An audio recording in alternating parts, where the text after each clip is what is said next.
Hello everyone, in this video we are going to talk about ethical issues in business. Although we have described a number of relationships and situations that may generate ethical issues in practice, it can be difficult to recognize specific ethical issues. Failure to acknowledge ethical issues is a great danger in any organization, particularly if business is treated as a game in which ordinary rules of fairness do not apply. Sometimes people who take this view do things that are not only unethical but also illegal, so they can maximize their own position or boost the profits or goals of their organization. However, just because an unsettled situation or activity is an ethical issue does not mean the behavior is necessarily unethical.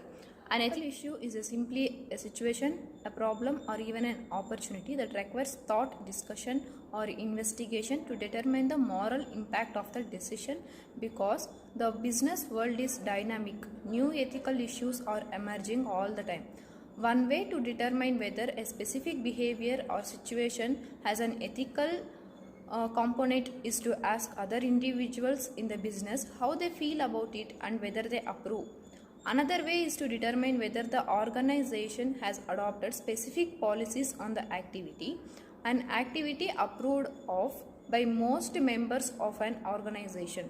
If it is also customary in the industry, is probably ethical.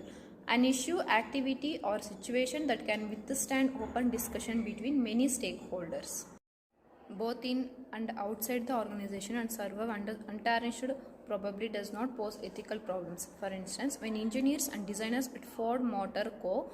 discussed what type of gas tank protection should be used in its Pinto automobile, they reached consensus within the organization, but they did not take into account the interests of various external stakeholders, such as the public's desire for maximum safety. Consequently, even though they might have believed the issue had no ethical dimension, Ford erred in not opening up the issue to public scrutiny. As it turned out, the type of gas tank protection used in the Pinto resulted in several fires and deaths when the cars suffered rear end collisions. Years later, another controversy developed when Ford Explorer sport utility vehicles equipped with Firestone Wilderness AT tires were associated with many rollover accidents and deaths. Although Ford denied responsibility for the accidents, statistics found that Ford Explorers with Firestone tires rolled over more frequently than other SUVs with those tires. 65. In this case, greater openness in communications with stakeholders was needed to inform the public of relevant dangers. Once an individual recognizes that an ethical issue exists and can openly discuss it and ask for guidance and the opinions of others, he or she is ready to enter the ethical decision-making process. Thank you.